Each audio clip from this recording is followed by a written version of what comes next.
സ്റ്റാഫിലെ teacher മോഡ്യൂളിനെ കുറിച്ചാണ് ഈ വീഡിയോയിൽ. ഇങ്ങനെ ഒരു ഇൻ്റർഫേസ് ആണ് ലോഗിൻ ചെയ്ത് വരുന്ന ടീച്ചർക്ക് ലഭിക്കുക.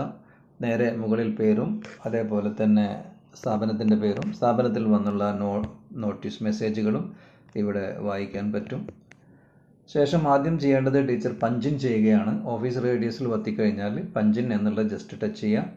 അവിടെ കാണാം ഗ്രീനിൽ പഞ്ചിൻ ബട്ടൺ. അത് ജസ്റ്റ് പഞ്ച് ചെയ്ത് കഴിഞ്ഞാൽ കൺഫേം. വന്ന സമയം അവിടെ രേഖപ്പെടുത്തി കഴിഞ്ഞു. ശേഷം ബാക്ക് പോവുക. ബാക്ക് പോയാൽ ടീച്ചറുടെ ടൈം ടേബിൾ ഇവിടെ ഉണ്ട്. മൊത്തത്തിൽ ഒരാഴ്ചയുള്ള ടീച്ചറുടെ ആക്ടിവിറ്റി റീസെൻ്റ് ആക്ഷൻസും അവിടെ കാണാം. നേരെ താഴെ ടുഡേ ഷെഡ്യൂൾ, ഇന്നത്തെ ടീച്ചറുടെ ക്ലാസ്സുകൾ എവിടെയൊക്കെയാണ്, എന്തൊക്കെയാണ് സബ്ജക്റ്റുകൾ, ഏത് ക്ലാസ്സിലൊക്കെയാണെന്നുണ്ടാവും.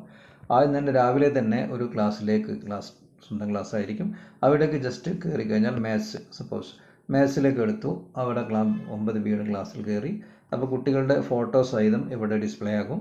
അതിൽ ആരാണോ ആബ്സെൻ്റ് ഉള്ളത്, ആ ആബ്സെൻ്റ് ഉള്ളതിൻ്റെ നേരെ ജസ്റ്റ് ഒന്ന് ടച്ച് ചെയ്തതിൻ്റെ ശേഷം സേവ് അറ്റൻഡൻസ് എന്നുള്ളത് നൽകിക്കഴിഞ്ഞാൽ, സേവ് ചെയ്ത് കഴിഞ്ഞാൽ ഈ പേരൻസിന് കുട്ടി ആബ്സെൻ്റ് ആണ് എന്നുള്ള നോട്ടിഫിക്കേഷൻ പോകും സെയിം ടൈം. അഥവാ അവിടെ ശ്രദ്ധിക്കേണ്ട ഒരു വിഷയം, പ്രസൻ്റ് ആയിട്ടുള്ള കുട്ടിയെ ആബ്സെൻ്റ് ആക്കി ഒരിക്കലും ടച്ച് ചെയ്ത് അയക്കരുത്. ആബ്സെൻ്റ് ആയത് കുട്ടി കുറച്ച് കെയർഫുൾ ആകണം.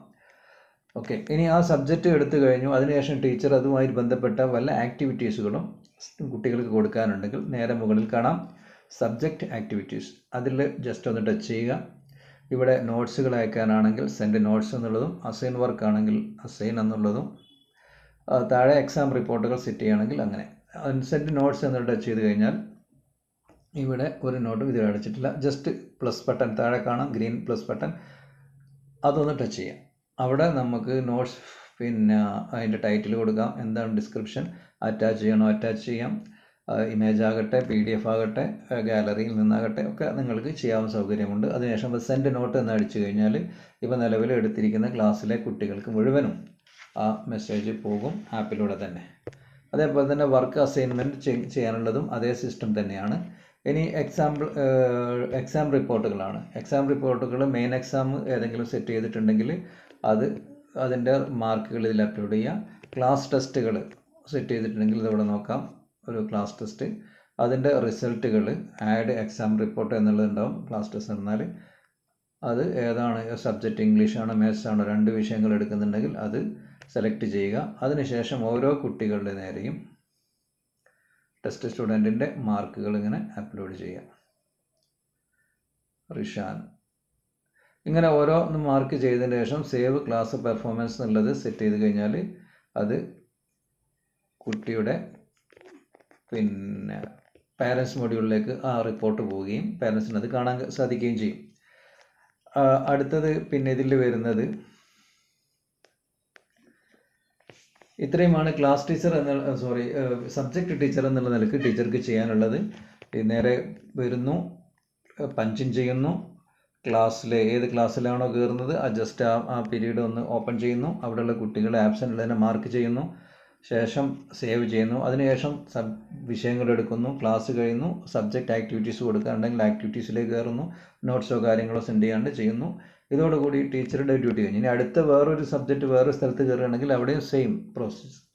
വേറെ ക്ലാസ് കയറുകയാണെങ്കിൽ ആ ക്ലാസ്സിലുള്ള മാർക്ക് ചെയ്യാം. ഇനി ഓരോ പീരീഡും വേണമെങ്കിൽ മാർക്ക് ചെയ്യാം. അതല്ലെങ്കിൽ ഫസ്റ്റ് പീരീഡ് മാത്രമായിട്ട് മാറ്റുകയും ചെയ്യാം. അങ്ങനെയും ഉപയോഗിക്കാം. ഇനി ഇതിൽ വരുന്നത് ക്ലാസ് ടീച്ചർ ആണെങ്കിൽ അവർക്ക് എന്തൊക്കെ ആക്ടിവിറ്റീസ് ആണുള്ളത്. ക്ലാസ് ടീച്ചർ ആകുമ്പോൾ മൈ ആക്ടിവിറ്റി എന്നുള്ളതിൽ പോകാം. അതേപോലെ തന്നെ ഇവിടെയുണ്ട് ടൈം ടേബിളിൻ്റെ വലതുഭാഗത്ത് മൈ ആക്ടിവിറ്റി ഉണ്ട്. ഈ ഹോമിൻ്റെ സെൻറ്റർ ബട്ടണും മൈ ആക്ടിവിറ്റിയാണ്. അതിൽ ചെയ്ത് കഴിഞ്ഞാൽ ക്ലാസ്സിൽ പേരൻസിൻ്റെ ലീവ് റിക്വസ്റ്റ് ഉണ്ടെങ്കിൽ അത് ഇതേപോലെ വന്ന് കിടക്കും. ആരെങ്കിലും ലീവ് അപേക്ഷ തന്നിട്ടുണ്ടെങ്കിൽ അതിങ്ങനെ ജസ്റ്റ് ഓപ്പൺ ചെയ്യാം. അത് അപ്രൂവ് ചെയ്യുകയോ റിജക്റ്റ് ചെയ്യുകയോ ചെയ്യാം. ശേഷം ആക്ടിവിറ്റീസ് എന്നതിൽ ടാബിലേക്ക് മാറ്റുക. അപ്പോൾ ടീച്ചർക്ക് ടീച്ചറുടെ ക്ലാസ് ഇവിടെ കാണാം. ഈ ക്ലാസ്, ആ ക്ലാസ്സിലെ കുട്ടികളെ മുഴുവൻ ഇവിടെ ലിസ്റ്റ് ചെയ്യും. അവരുടെ ഡയറി, നോട്ടീസ്, കാര്യങ്ങളൊക്കെ. ആക്റ്റീവ് നോട്ടീസുകളൊന്നുമില്ല. ആദ്യം നോട്ടീസുകൾ എന്തെങ്കിലും ഉണ്ടെങ്കിൽ ടീച്ചർക്ക് ക്ലാസ് വൈസ് ഉള്ളതാണിത്. ടീച്ചറുടെ ക്ലാസ്സിലേക്ക് എന്തെങ്കിലും നോട്ടീസ് ഇഷ്യൂ ചെയ്യാനുണ്ടെങ്കിൽ അതിനുള്ള സൗകര്യമാണിത്. അതേപോലെ തന്നെ ടൈം ടേബിൾ ഇവിടെ കാണാം. ഡയറി സെറ്റ് ചെയ്യുന്നുണ്ടെങ്കിൽ അതിൻ്റെത് ഡയറി. പിന്നെ അതേപോലെ തന്നെ എത്ര ബോയ്സ് ഉണ്ട്, എത്ര ഗേൾസ് ഉണ്ട്, ആരെയാണ് ക്ലാസ് ലീഡർ ഇവിടെ ചേഞ്ച് ചെയ്യണമെങ്കിൽ ഇവിടെ ചേഞ്ച് ചെയ്യുന്നുണ്ട്. അത് മാറ്റി കൊടുക്കാം. കുട്ടികളുടെ മുഴുവൻ വിവരങ്ങളും ടീച്ചേഴ്സിന് അവൈലബിൾ ആകും. ജസ്റ്റ് ഒന്ന് ടച്ച് ചെയ്ത് കഴിഞ്ഞാൽ ആ കുട്ടിയുടെ എല്ലാ ഡാറ്റകളും കാണാൻ പറ്റും. അതേപോലെ തന്നെ ഫീസ് ബാക്കിയുണ്ടെങ്കിൽ ജസ്റ്റ് അവരെ റിമൈൻഡ് ചെയ്യാൻ വേണ്ടിയിട്ടുള്ള ഓപ്ഷനുകളും ഇതിൽ ഉണ്ട്, ടീച്ചർക്ക് ചെയ്യാവുന്നതാണ്. പിന്നെ അടുത്തത് ആക്ടിവിറ്റി ഷീറ്റാണ്. റുട്ടീനായിട്ട് ഡെയിലി ആക്ടിവിറ്റീസുകൾക്ക് കുട്ടികൾക്ക് കൊടുക്കുന്നുണ്ടെങ്കിൽ അതിന് നമുക്കൊരു ടെംപ്ലേറ്റുകൾ സെറ്റ് ചെയ്ത് വെക്കാം. ഇപ്പോൾ ഇവിടെ ഒരു ടെംപ്ലേറ്റ് സെറ്റ് ചെയ്താണ് വേക്കപ്പ് ടൈം, ബ്രഷ് ബിഫോർ, പ്രേ മോർണിംഗ്, ബാത്ത് ടുഡേ, ലഞ്ച്, ഇങ്ങനെ കൊടുക്കുന്ന അത് ആക്റ്റീവ് ആക്കിയിട്ട് കഴിഞ്ഞാൽ സെറ്റ് ആക്റ്റീവ് എന്നുള്ള ഓൺ ചെയ്തിട്ട് കഴിഞ്ഞാൽ എല്ലാ ദിവസവും അത് സ്റ്റുഡൻസിൻ്റെ പിന്നെ ആപ്പിലേക്ക് പോകും. അത് പിന്നീട് അവർ പൂരിപ്പിച്ചിട്ട് തിരിച്ചയക്കാനുണ്ട്. അത് ഡെയിലി ഹിസ്റ്ററിയിൽ കാണാം. ഹിസ്റ്ററിയിൽ ഇപ്പോൾ ലേറ്റസ്റ്റ് ആയിട്ട് വന്നിട്ടുള്ള ഇന്നത്തെ ഇതാണ്. അത് പേരൻസ് പൂരിപ്പിച്ചിട്ടുണ്ടെങ്കിൽ ഇവിടെ അതുണ്ടാവും. അതിനൊരു റിമാർക്ക് എന്താണോ വേണ്ടതെന്ന് വെച്ചാൽ അത് കസ്റ്റമായിട്ടുള്ള ഇവിടെ ഉണ്ട്. അതെല്ലാം അഡീഷണൽ ആയിട്ട് ടീച്ചർക്ക് എന്തെങ്കിലും റിമാർക്കുകൾ ചെയ്യണമെങ്കിൽ അത് ചെയ്യുകയും സേവ് ചെയ്യുകയും ചെയ്യാം. അപ്പോൾ പേരൻസിനും അത് ലഭിക്കും. ഇങ്ങനെ ഡെയിലി ആക്ടിവിറ്റീസുകൾ നമുക്ക് ടെംപ്ലേറ്റുകൾ എത്ര വേണമെങ്കിലും സെറ്റ് ചെയ്യാം. ഇത് ഒന്നാണ്. ഇനി ഇന്നൊരു ദിവസം കൊടുത്തു, നാളെ വേറൊന്നാണ് കൊടുക്കുകയെങ്കിൽ അത് ന്യൂ ടെംപ്ലേറ്റ് ഇവിടെ ചെയ്തിട്ട് കുറച്ച് ക്വസ്റ്റ്യൻസുകൾ ഉണ്ടാക്കി അത് സേവ് ചെയ്ത് കഴിഞ്ഞാൽ അതും ഏതാണോ ഓണാക്കിയിരുന്നത് അതൊക്കെ ആക്ടിവിറ്റീസായിട്ട് ഒരു ഫിൽ ചെയ്തതിൻ്റെ ആക്ടിവിറ്റീസുകളായിട്ട് പേരൻസ് മൊഡ്യൂളിലേക്ക് പോകും. പിന്നെ ക്ലാസ് ഡയറിയാണ്. ക്ലാസ്സിലെ അറ്റൻഡൻസ് റിപ്പോർട്ടാണ്. അറ്റൻഡൻസ് റിപ്പോർട്ട് എന്ന് പറഞ്ഞാൽ ഒരു മാസത്തിലെ മൊത്തത്തിലുള്ള കുട്ടികളുടെ പ്രകടനം, എത്ര ലീവ്, എത്ര വന്നിട്ടുണ്ട്, എത്ര ആബ്സെൻ്റ് ഉണ്ടെന്നുള്ള നമ്മളെ ഹാജർ പട്ടിക പോലെ തന്നെ പ്രിൻ്റ് എടുക്കാനും പറ്റുന്ന സംവിധാനമാണ്. പിന്നുള്ളത് സ്റ്റുഡൻസിൻ്റെ സമ്മറി റിപ്പോർട്ടാണ്. ഒരു കുട്ടിയുടെ വിഷയം മൊത്തമായിട്ട് ടീച്ചർക്ക് അറിയണമെങ്കിൽ അതൊരു ഡേറ്റ് കൊടുത്തിട്ടുണ്ട്. ഡേറ്റ് ഒരു എക്സാം മുതൽ മറ്റൊരു എക്സാം വരെയുള്ള ഡേറ്റാണ്. അതിൻ്റെ ഇടയിലുള്ള കുട്ടിയുടെ പെർഫോമൻസ് എന്താണ് എന്നത് ക്ലാസ് ടീച്ചർക്ക് അറിയണമെങ്കിൽ ഇതേപോലെ തന്നെ ഫ്ലെക്ചർ റിപ്പോർട്ട് ഉണ്ടാവും. അതിൽ മൊത്തം വിവരങ്ങൾ കാണാം.